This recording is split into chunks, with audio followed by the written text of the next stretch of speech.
Bienvenidos, valientes de la oscuridad. Antes de adentrarnos en historias que estremecen el alma, quiero contarte algo especial. Ya está disponible nuestro primer libro Sombras que no duermen, con relatos inéditos que podrás llevar siempre contigo. Encuentra el enlace en la descripción.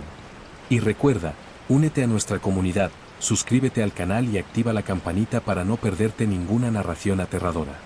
Prepárate, la penumbra aguarda.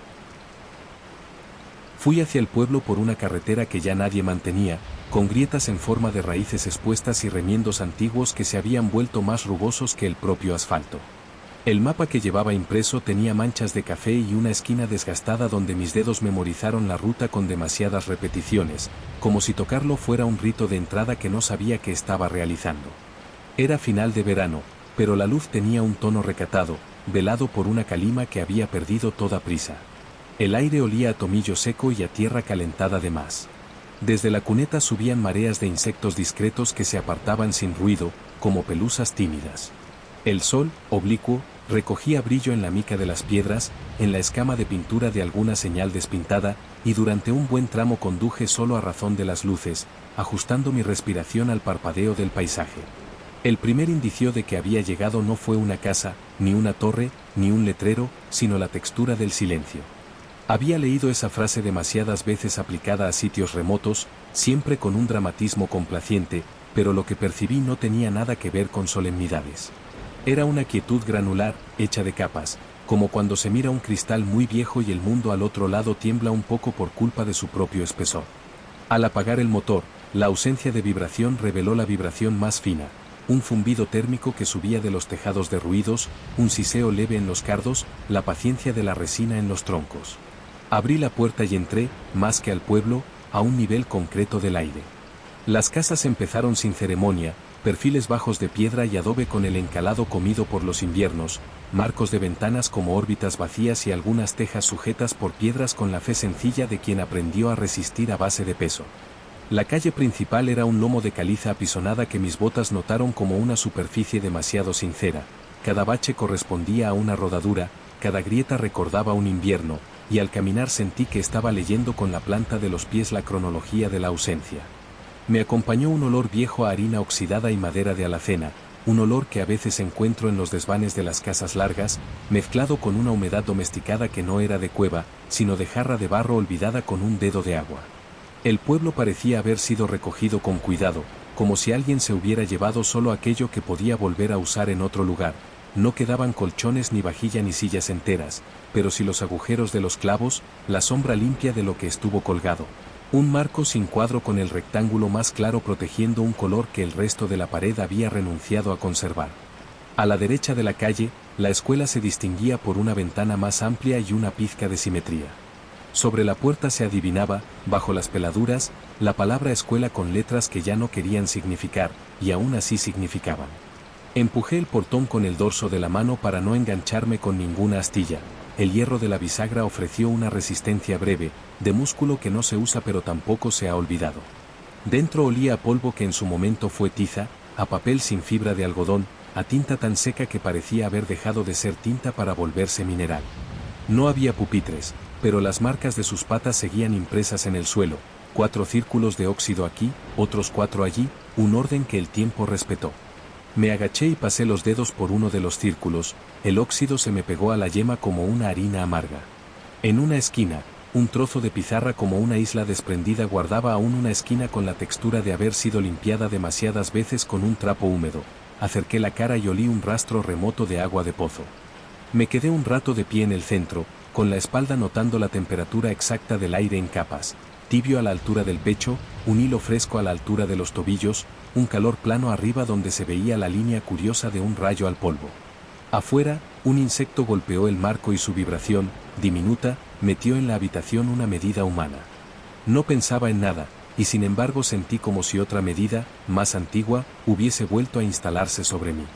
Fue sutil, más postura que pensamiento, sin decidirlo, mis hombros se alinearon hacia la pared donde estuvo la pizarra principal, mi peso cambió de pie alternando un vaivén atento de quien espera una voz y no desea interrumpirla. Lo noté, y al notarlo, se quebró la magia menor. Salí con una especie de pudor, como si la estancia supiera más de mí que yo de ella. Continué hacia la plaza. Allí, una fuente de piedra con un caño herrumbroso aún húmedo en su boca prometía agua sin tenerla. Acerqué el oído por costumbre, el metal amplificaba un rumor profundo, quizá el arrastre de alguna pequeña corriente subterránea o quizá el propio aparato sensorial de mi cráneo buscando patrones donde no los había. A su lado, una encina joven crecía torpe, inclinada hacia una zona de sombra que ya no existía. La iglesia cerraba el rectángulo del espacio con su torre sin campanas, o con campanas invisibles, porque me pareció que la torre favorecía un tipo de luz que caía dentro con aires de sonido. Empujé la puerta, más pesada que las demás, y cedió sin aspavientos, arrastrando sobre el suelo una línea que ningún pie había decidido borrar. El interior tenía un olor fijo a cal, cera vieja y humedad congregada en rincones. Había grietas finas en la bóveda, como venas de mármol sobre un cuerpo, y manchas de filtración que imitaban figuras sin intención de parecer sagradas. No quedaba retablo, solo un hueco más claro donde estuvo, y en el suelo, a la derecha, unas losas ligeramente hundidas que recordaban pasos puestos siempre en el mismo sitio. Caminé hacia ese hundimiento y, sin pensarlo, repetí la coreografía de mis suelas con el surco, como si mi cuerpo buscara asentarse en un rastro ya listo.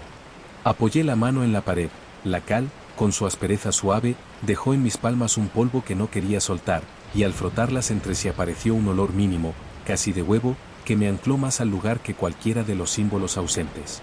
No prendí ninguna linterna, el interior aceptaba la claridad difusa de afuera, y esa luz tenía un grosor que no quise ofender con un cono artificial. Detrás del altar, en la sacristía, encontré un armario sin puertas con huecos como dentaduras. En la madera permanecía otro olor, más íntimo, tejidos guardados, perfume rural, tal vez lavanda de mano. Me incliné para mirar la base y vi una línea de polvo donde alguien, alguna vez, había pasado un dedo para comprobar la limpieza. Era una línea vaga, ya no reciente, pero distinta del resto, un gesto tan humano que por un momento sentí la presencia del carácter de esa persona mejor que la de cualquier santo tallado. La imagen de ese dedo quedó flotando junto a mí y la rechacé, no por miedo sino por respeto. Cerré la puerta sin ruido. Todavía había luz. Recorrí las otras calles. No eran muchas. Casitas escalonadas, un muro de contención a media altura, los restos de lo que debió ser la cooperativa o el almacén de grano, con sacos desaparecidos que habían dejado en el suelo siluetas pálidas, y un edificio más bajo con dos puertas que olía a aceite rancio, quizá el antiguo molino o una especie de taller. En el interior, la temperatura bajaba de golpe, como si el aire de dentro hubiera decidido en su día no mezclarse nunca más con el de fuera. Del techo colgaban anzuelos diminutos oxidándose sin prisa. Sobre el suelo, un charco petrificado de aceite acumulado había atrapado partículas que ya no eran parte de sus objetos de origen: plumas, polvo, una semilla rota. Di un paso sobre esa superficie y mi bota emitió un gemido de ventosa, como si un cuerpo muy pequeño se separara de la piel de otro, y me invadió una incomodidad que no supe bien ubicar, un rechazo táctil a la idea de dejar huella en algo que habría preferido continuar con su textura entera. Al salir, me topé con un cruce de caminos que parecía más importante de lo que era, quizá por la manera en que el sol lo tocaba ya de lado, marcando ángulos precisos. Era tarde. Tenía la intención de volver al coche para coger la mochila y el agua, pero avancé un poco más colina arriba, guiado por una curiosidad sin plan. Entonces encontré el cementerio. No era grande y no quedaba ninguna cruz. Solo bases de piedra con metal arrancado y algunas losas que no fueron llevadas por nadie porque se habían partido, impracticables para un segundo uso. El viento allí olía distinto, menos a tomillo, más a algo que urgía a bajar la voz aunque nadie hablara. En una esquina, al pie del muro, vi un montón pequeño de piedras recientes, lisas, traídas sin duda del cauce de algún arroyo cercano. No las toqué. Daba la impresión de que alguien, después del abandono, había regresado a colocar esas piedras por una razón que no me correspondía entender. Volví a la plaza con el sol ya tocando la parte más alta de la torre. Saqué la cantimplora del coche y bebí despacio. El agua tenía el punto metálico de los recipientes que han viajado bastante, y bajo ese sabor reconocí uno más fino, a cloro que se acaba, que de algún modo encajaba con la luz. Me senté en el bordillo de la fuente, con el lomo del banco de piedra presionándome justo en el mismo sitio donde la espalda empieza a reclamar. Cerré los ojos para escuchar sin la distracción de la vista. Entonces oílo, no un sonido, sino un ritmo. Como si muy lejos, o muy cerca, el pueblo respirara. No era la respiración antropomórfica a la que la literatura obliga a las casas, era un dilatarse y contraerse térmico, un ajuste de materiales, el lento asentarse de los volúmenes cuando el calor abandona sus bordes y la sombra afila esquinas. Todo eso, en conjunto, producía un ciclo. Y yo, sentado, empecé a acompañarlo, hasta que mis respiraciones coincidieron con ese pulso. Abrí los ojos con la tibia vergüenza de quien se da cuenta de que ha estado bailando una música que no ha elegido. Pensé en pasar la noche allí. Llevaba saco y una esterilla, y el tiempo, aún cálido, prometía una intemperie amable. No por valentía, sino por tanta calma, decidí que me quedaría. Elegí la escuela como refugio. Tenía techo, paredes que cortaban el viento de manera suficiente, y sobre todo esa presencia de polvo inteligible que me resultaba menos hostil que el aire abierto, que empezaba a oler a tomillo quebrado y a resina apurada.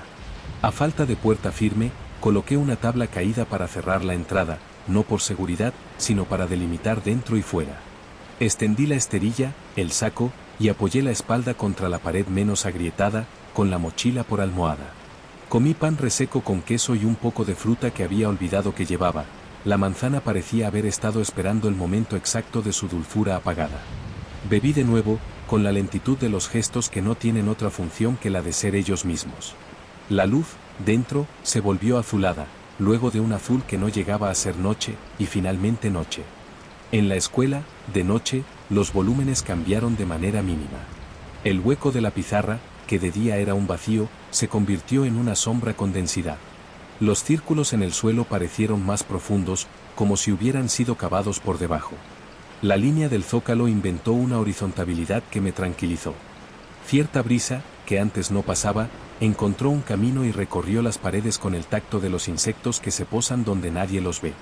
No encendí ninguna luz. Mis ojos tardaron lo necesario en rendirse al gris y entonces el gris, con la amabilidad de las cosas que no quieren asustar, me dejó ver lo suficiente. El primer sobresalto no fue de miedo. Fue de pertenencia. Me descubrí acomodando mi respiración a una pausa exacta que coincidía con un crujido puntual de madera que, con regularidad perfecta, se repetía. No era reloj, era más lento. No era un animal, era demasiado mecánico para un cuerpo. Cuando por fin identifiqué su origen, sonreí en la oscuridad como se sonríe al resolver un acertijo ingenuo. Un listón suelto del techo reaccionaba a un hilo de aire que entraba solo cuando la brisa superaba cierta mínima intensidad. El listón caía y subía, y en ese gesto, el aire parecía contar. Yo, sin querer, contaba con él. Me sentí observado por un orden que no me exigía nada, solo me invitaba a coincidir.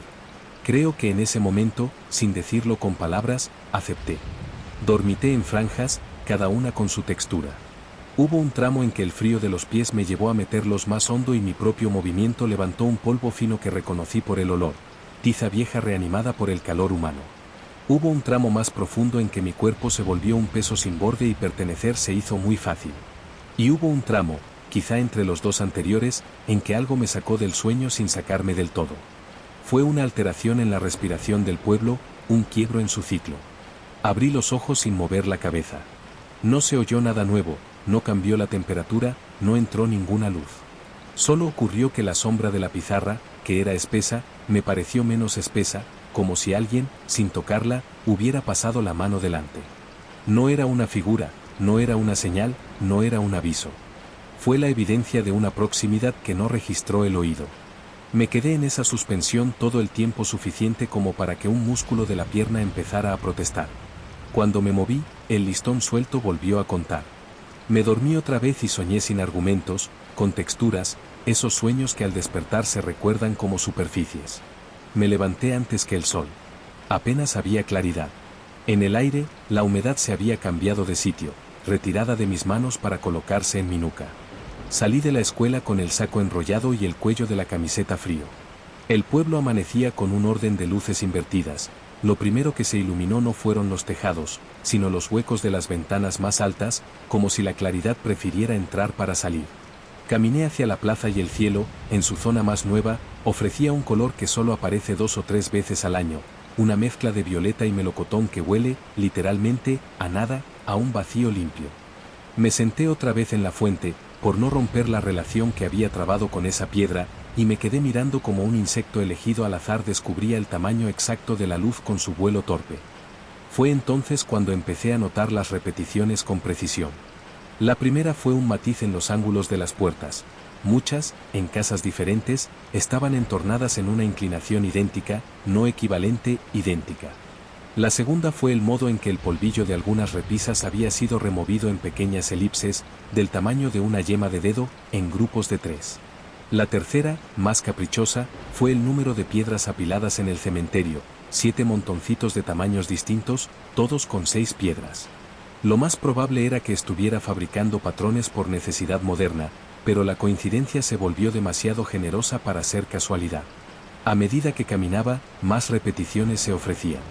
En el suelo, marcas de botas antiguas que habían llegado allí por barro seco repetían una entreplanta, igual que ecos de suelas. En la iglesia, las grietas formaban triángulos cuya base repetía en centímetros el ancho de mi mano. Sonreí, desconfiando de mis ganas de organización, pero acepté la propuesta de mirar con ese filtro. Desayuné en el umbral de una casa con lo poco que me quedaba. El pan había endurecido y su sonido al romperse sonó demasiado alto. La miga, que el día anterior era dócil, ahora rasgaba el paladar. A cambio, el agua estaba más dulce, a temperatura de piedra. Me limpié las manos contra el pantalón y la tela absorbió, además de la humedad, el olor de esa habitación en la que no había entrado, un olor a castaño viejo y piel curtida. Desde allí, la vista me llevó a un callejón que no había visto al llegar. Lo seguí. Era estrecho y su sombra era fría, como sombra de cueva. El suelo estaba más liso que el del resto del pueblo, pulido por lo que no supe nombrar. Llegué a un patio interior con un aljibe. Daba la impresión de que el patio no existía para ser visto, sino para seguir existiendo. El brocal, gastado de manos ausentes, ofrecía una rugosidad agradable. Apoyé las palmas y sentí el frescor subiendo por los radios del brazo. Miré dentro. No había agua, solo moho seco en líneas concéntricas, marcas de niveles que contaban un pasado de ciclos aparte. La boca del aljibe me devolvió un olor a piedra entera, sin sufrir.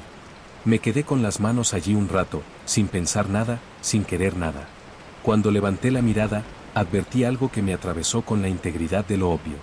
En la pared del fondo del patio, bajo una piel de cal más blanca, impropia del resto, alguien había alisado hace tiempo un recuadro para escribir algo con lápiz. No quedaba grafito, solo la huella del gesto, la presión registrada. Me acerqué y con la luz oblicua pude leer un relieve mínimo, una lista de nombres sin letras, un pase de lista vacío. El orden de líneas, la longitud de los supuestos nombres, la separación de renglones, todo estaba allí, pero no había signos. Era una escritura por desaparición. Al pasar la yema, el yeso ofreció su arenilla leve, y bajo ese roce sentí, como se sienten las vibraciones por el hueso, un eco que no tenía lugar. Retiré la mano con suavidad, como quien retira el dedo de un animal durmiendo. Volví a la calle a un ritmo diferente, más dentro de algo que de una visita, como si hubiese aceptado una invitación antigua. El sol ya pegaba y el aire empezaba a alargar los olores. Había uno nuevo que no localizaba, un aroma intermedio entre aceite calentado y libro mohoso. Ese olor me siguió durante un rato, haciéndose más claro cuando pasaba frente al antiguo taller, debilitándose en la plaza, volviendo a ser fuerte cerca de la escuela. Me detuve en el umbral y lo respiré con atención.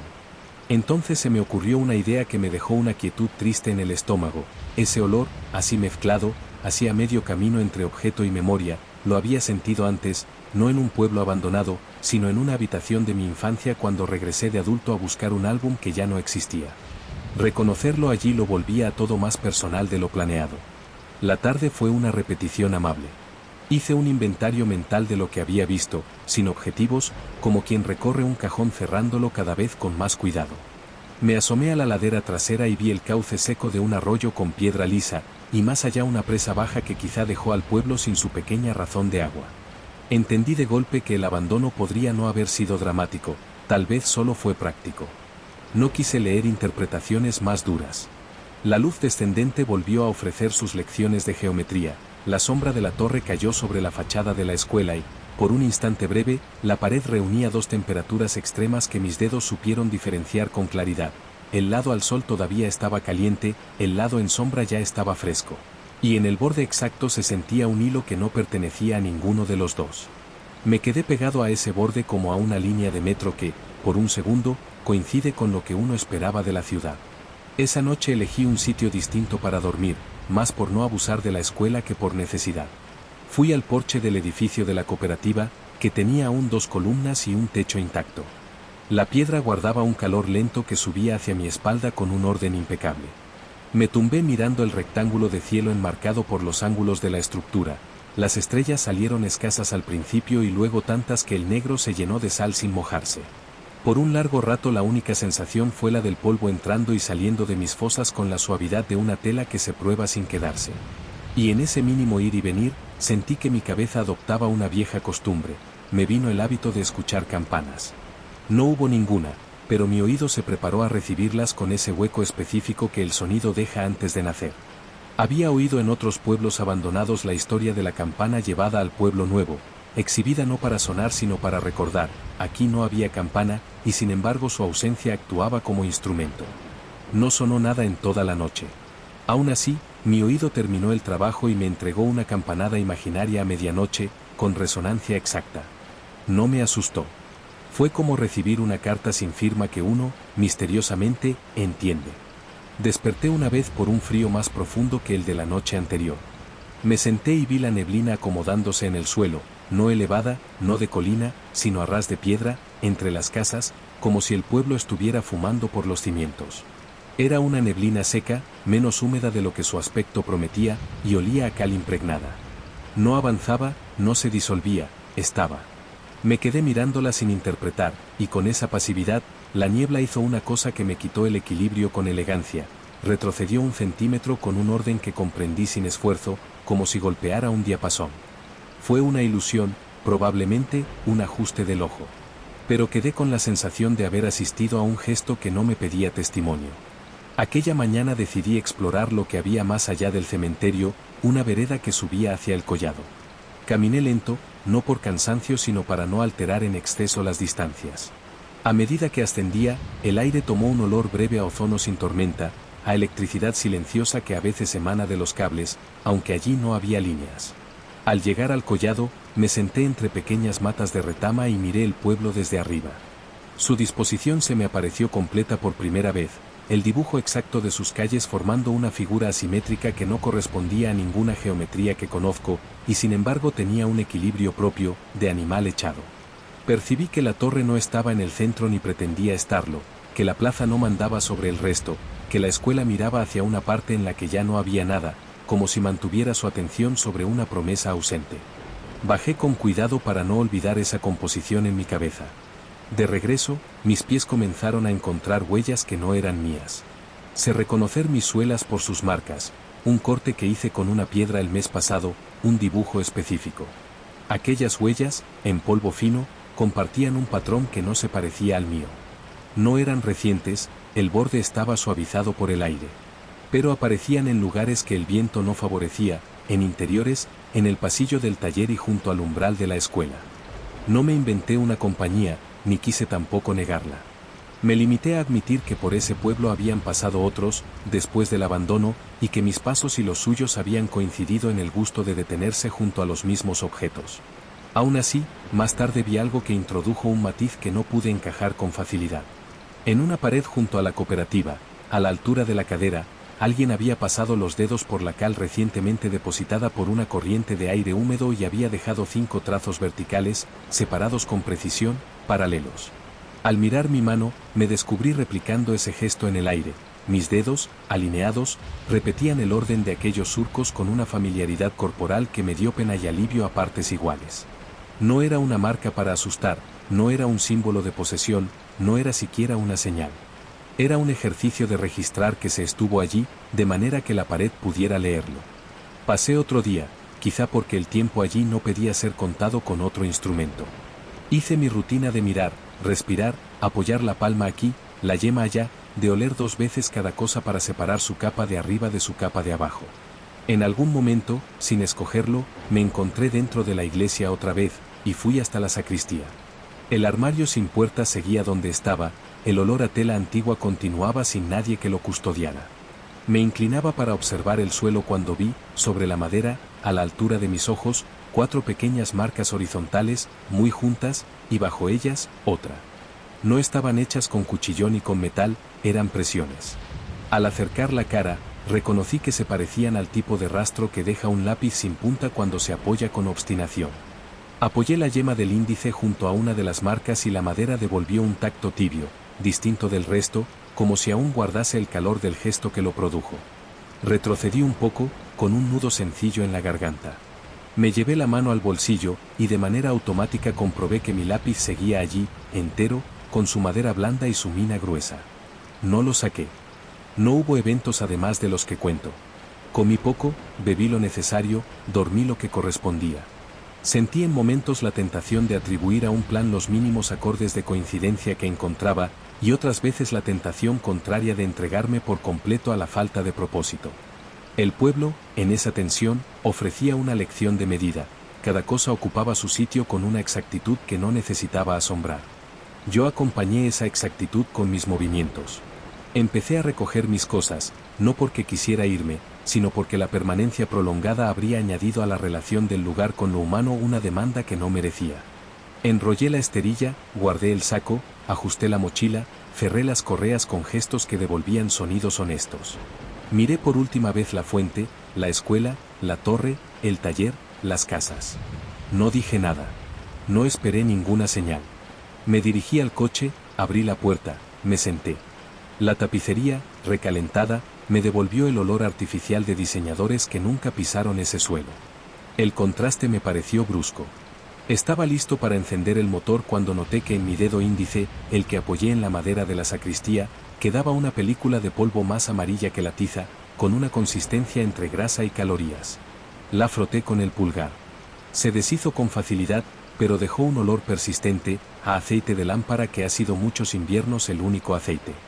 Ese olor quedó en la piel incluso después de limpiar la mano en el pantalón. Me quedé quieto mirando la yema y su pequeño brillo. Entendí sin melodrama que, al irme, me llevaría conmigo parte de ese lugar, no como recuerdo, sino como materia. No me disgustó. Arranqué. La carretera hacia el mundo volvía a pedirme ojos a la altura exacta de su superficie. Conduje con la calma de quien no lleva prisa y tampoco retraso, con la atención del que acaba de aprender otra vez a delimitar dentro y fuera. A mitad de camino, el cielo cambió de ánimo, una nube larga tapizó un tramo del sol y la luz se volvió del color que tienen los pasillos de los hospitales a las 4 de la tarde, una palidez que no avisa nada. Olí un segundo el aire y, pese a la velocidad, me llegó de la derecha el aroma tenue de una quemazón de rastrojo. Abrí un poco la ventanilla. La mezcla de humo joven y polvo viejo entró y me llenó la boca. Bostecé sin sueño. No pensé en nada durante unos kilómetros. Los caminos secundarios tienen una manera de llevar la mente a su punto neutro que no encuentro en ninguna otra geografía. Llegué a la ciudad con la misma sensación que cuando se retorna a una habitación propia después de haber dormido en casa ajena. Los objetos familiares ofrecían su lealtad, pero por debajo había un hilo que me pedía suavidad en el uso. Subí las escaleras con la mochila golpeándome en la cadera izquierda, abrí la puerta, dejé las llaves en el platillo. El aire de mi casa tenía su olor aprendido de la mezcla de libros, polvo tratado, detergente y un poco de humedad del baño. Todo estaba donde debía, con esa discreción que dan los años. Me preparé un vaso de agua, metí la nariz en el chorro sin beber, aspirando un aroma que la ciudad mejora con cloro. Bebí. Fui al escritorio. Puse el mapa arrugado al lado del ordenador.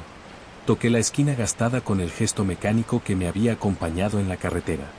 Luego retiré la mano. El polvo amarillento del dedo índice seguía allí, hecho de haber sido y de haber sido tocado, ya no olía, o yo ya no podía percibirlo. Encendí una lámpara. Su luz, diseñada para el trabajo, liberó motas que normalmente no veo. Suspendidas sobre el teclado, esas motas hicieron una cosa que una parte de mí no quiso notar y otra no pudo pasar por alto. Se movieron, suavemente, en el mismo ritmo que el listón de la escuela. No era un parpadeo de mi ojo. Era, otra vez, un contar. Me quedé inmóvil hasta que, por el peso de ese reconocer, la contracción se detuvo.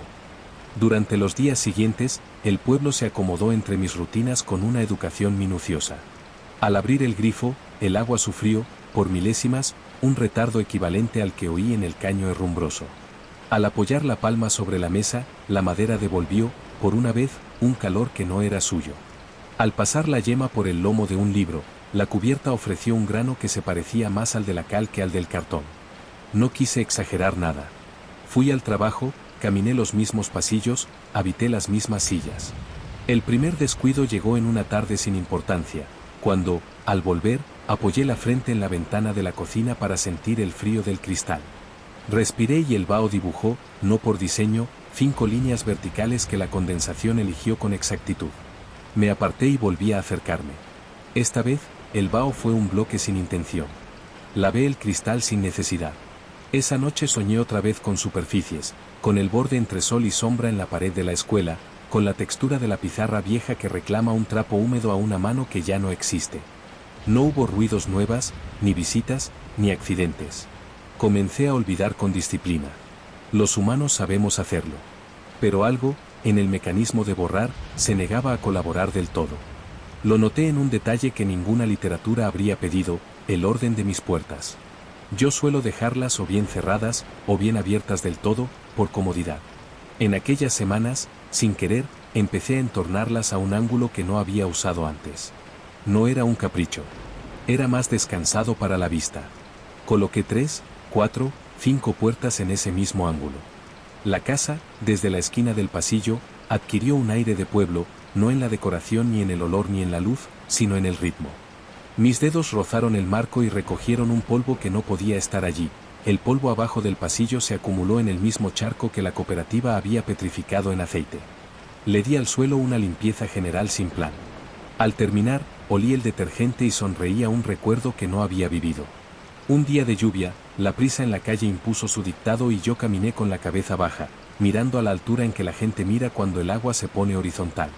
Al levantar la vista, un edificio que conozco por pasar cada día me ofreció un cartel nuevo, alquiler. Me detuve por inercia ejecutiva, el gesto de leer sin intención de actuar. Bajo el cartel, la portada tenía un rectángulo claro, una zona sin hollín, de tamaño exacto al de un letrero antiguo ya ausente. Los tornillos, al quitarlos, habían dejado 2 cráteres mínimos, el polvo que los rodeaba estaba levantado en forma de elipse. Sentí bajo la piel la memoria de la pared de cal del patio del pueblo. Me moví. Seguí caminando. Me compré pan. Lo rompí con los dedos en el ascensor. El pan crujió con el mismo sonido demasiado alto de mi desayuno allí, y la miga raspó igual. Supe entonces que no había manera de separar el pan de la miga, la ciudad del pueblo, mi casa del aljibe, mi dedo de la madera. Al regresar a casa, encontré sobre el escritorio el mapa abierto sin recordarlo. A su lado no había lápiz. Busqué en los cajones. No aparecía. No le di importancia. Fui a la cocina, corté el pan con cuchillo y el filo dejó sobre la tabla el rastro metálico del corte reciente. En ese fino brillo, un olor a hierro me llegó como un eco de las bisagras antiguas. Me apoyé en la encimera. En el borde entre la luz del flexo y la sombra, el mismo hilo exacto de temperatura se presentó en la rama de mi dedo. Lo seguí, como se sigue un hilo para no deshacer un tejido. Me asomé a la habitación contigua y vi las puertas entornadas al ángulo correcto. Por un instante entendí esa colocación no como una manía, sino como una frase que se dice al entrar y al salir por cortesía. Esa noche, a la hora indecisa en la que los ruidos de la calle bajan pero los de la nevera suben, la campana que nunca sonó dejó un espacio. No sonó, dejó espacio. En ese hueco se metió una corriente de aire que no podía estar allí dentro, un hilo que no venía de ninguna ventana abierta. Cruzo la casa y lo seguí con la torpeza de un animal que olvida su inteligencia. El hilo de aire entró en el dormitorio y desapareció. Encendí la lámpara de la mesilla. La lámpara, en su lealtad, encendió un rectángulo en la pared. En ese rectángulo, no había nada. No apareció ninguna sombra distinta de las que conozco y sostengo. Pero, en la esquina inferior, la pintura mostraba un deslucido reciente, una zona donde alguien hubiera pasado el dedo no hace mucho. Acerqué mi rostro hasta olerla calorías. Mi nariz recibió su arenilla antigua mezclada con el detergente de mi trapo moderno. No toqué. Me acosté. Hacia el final de esa noche, entre sueño y sueño, me vi otra vez caminando por el callejón del pueblo, el de la sombra fría. Pero la sombra era la de mi corredor, y el patio interior era el de mi cuarto de lavadora, y el aljibe era mi pila. Apoyé la mano en el borde, y la pila devolvió un frescor que no era de agua, sino de piedra vieja. Miré dentro y vi mis camisetas como si fueran moho seco en círculos. Sentí en el dedo el polvo que no se va. Al despertar, tenía la mano colgando fuera de la cama, los dedos rozando el suelo, con la sensación táctil de haber tocado madera tibia. Me senté con torpeza. Al apoyar la planta de los pies, el parquet crujió con el mismo ritmo lento del listón. Conté sin querer. Me reí sin sonido. Bebí agua. Olía a nada. Pasaron semanas. La vida se reorganizó alrededor de una humildad nueva. Dejé de buscar señales evidentes, aprendí a escuchar la respiración térmica de las cosas. El pueblo, sin pedir permiso, se volvió una capa más de mi manera de estar. No dejé de trabajar ni de hablar ni de salir. Lo que cambió fue la relación con los ángulos y las temperaturas, con los órdenes y las repeticiones. Empecé a alinear libros por la talla de sus lomos, no por tema. Entorné ventanas a la medida del olor de la calle. Me hice a la idea de que los objetos guardan gestos y que mi paso por ellos añadía un trazo. Hay quien podría decir que eso siempre fue verdad. La diferencia es que ahora lo sabía con el cuerpo. Un domingo, cerrando la puerta de salida, vi en el quicio, a la altura de la cadera, 5 trazos verticales perfectamente paralelos. No eran manchas, eran zonas donde el polvo se había apartado recientemente. Mi primera reacción fue reír sin dientes por la coincidencia. La segunda fue buscar con la yema si esos trazos tenían relieve. No lo tenían. La tercera, sin poder frenarla, fue medir la separación con mi mano.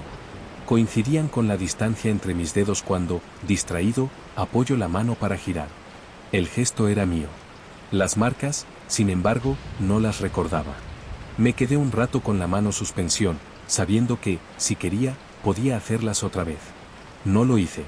Salí a la calle, di mi vuelta, compré fruta de temporada, olí cada una como quien elige por sonido. Al regresar, entré en casa con un silencio más cuidadoso, dejé la bolsa, apoyé la espalda contra la pared, cerré los ojos. El aire de la vivienda se acomodó a mis pulmones con el orden que ya conocía. Mis manos buscaron por detrás el borde de la pintura que se levanta, y al encontrarlo, lo soltaron. Abrí los ojos para mirar la esquina. Allí, en diminuto, casi asfixiado por lo mínimo, había un grafito que yo no había hecho. No era una palabra, era un gesto, un pequeño agrupamiento de partículas de polvo más oscuro que dibujaba algo así como una curva incompleta. Me acerqué. A la distancia de la lectura íntima, con el olor cercano de la pared, entendí el dibujo sin saber por qué. Era el inicio de una letra que podría haber sido la primera de mi nombre, o de cualquier otro nombre que empieza con la misma. Aparté la cara. La luz de la ventana, desplazándose por el día, atacó la pared con un ángulo más bajo y borró el dibujo con su brillo. Durante noches seguidas, soñé con los montones de piedras del cementerio del pueblo. En el sueño, yo no los tocaba, solo miraba cómo se mantenían sin derrumbarse. De fondo, una respiración medía el clima. A veces, en medio del sueño, el montoncito de arriba temblaba y la piedra de la cumbre, antes lisa, revelaba una grieta interior, y la grieta era idéntica a otra que conocía en mi encimera. No había amenaza. Había continuidad. Si cuento esto en presente, es porque el presente ha adoptado esa condición de continuidad incluso cuando no quiero. Hace unos días, al abrir un cajón que hacía tiempo no abría, encontré mi lápiz entero, el de madera blanda y mina gruesa, dentro de un estuche que no usaba. La madera tenía un olor renovado, como si hubiese respirado de nuevo. Lo saqué, lo apoyé sobre el mapa del pueblo. La punta, gastada, dejó sin querer una marca mínima sobre el papel, una curva igual a la de la pared. No completé ninguna letra. Guardé el lápiz. Puse el mapa bajo la luz. Las motas, obedientes, no se movieron. Me quedé con la sensación de que las cosas me escuchaban y yo, que no soy nadie en esto, empecé a hablar con lo que no responde. No con palabras, sino con gestos. No he vuelto al pueblo. Pienso que no hace falta. En algunos días, cuando el calor presiona el vidrio y el polvo de la ciudad se siente más denso, el rectángulo de luz en mi salón imita con exactitud el de la escuela, y el borde entre sol y sombra se vuelve la línea donde mis manos encuentran su temperatura. En otros, cuando llueve con esa desgana de otoño, la respiración térmica desaparece del todo, y durante unas horas no hay listón que caiga ni polvo que suba en ritmo, y una parte de mí siente nostalgia por un silencio que se organiza. No sufro. Tampoco me alivia. Me pregunté, más de una vez, si aquella lista sin letras del patio era el lugar en donde yo había quedado escrito, y si la curva de polvo en mi pared era un gesto del pueblo incorporando mi nombre a su modo. La idea no me resulta siniestra ni reconfortante. Es una idea táctil, como la textura del yeso cuando se deshace. Puede ser falsa. Puede ser que el pueblo no guarde nombres y que sea yo quien lo anota todo sin lápiz. Entonces me encuentro apoyando la palma en la nevera y siento, bajo la pintura industrial, un calor que viene de una leña que nadie encendió, y recuerdo la sacristía con su armario sin puertas y lo que me devolvió de mi dedo. Paso la yema por la repisa y la dejo limpia, con una elipse, sin saber si el gesto me agrada o me somete. Entorno las puertas en el ángulo que me descansa la vista. Cierro la ventana hasta que el hilo de aire se vuelve exacto. Y de noche, al apagar la lámpara, dejo que la oscuridad adopte el grosor que quiera, sin exigencias. Si he de poner un final, no puedo obligarlo a clausura. Hoy, al mediodía, mientras partía una fruta sobre el fregadero, la luz se dobló por detrás de mi brazo con la misma oblicuidad con la que entraba por las ventanas altas del pueblo, y en esa coincidencia olí, por un segundo, la mezcla de cal y cera vieja que no se había ido del todo. Dejé el cuchillo, me lavé las manos, levanté la vista. En el cristal, el vaho del agua caliente dibujó un contorno indeciso que se deshizo antes de pedir interpretación. Me incliné para mirar mejor, y no vi nada más que mi cara con el cansancio matutino. Cambié el ángulo de las puertas para que el pasillo respirase. Al caminar hacia el cuarto, mis pasos encontraron el crujido exacto de un listón. Conté 1, conté 2, conté 3. Detuve el cuarto antes de que llegara. No porque temiera el sonido, sino para no cerrarle la frase. En el silencio resultante, algo como un espacio de campana se dejó sentir en el pecho, no en el oído. No sonó nada. Y, sin embargo, entendí que la campana, si alguna vez hubiera sonado, habría tenido ese hueco exacto para establecerse. Apoyé la mano en la pared. La cal dejó en mi yema su arenilla sin época. No la retiré de inmediato. Dejé la yema allí, respirando en el ritmo en que el pueblo respira lejos, sin saber si aquel gesto era mío o era una mano que, desde antes, practicaba conmigo. Cuando la aparté, no quedó marca. Solo la certeza de que, cuando vuelva a pasar, no sabré decir de cuál lado del umbral estoy.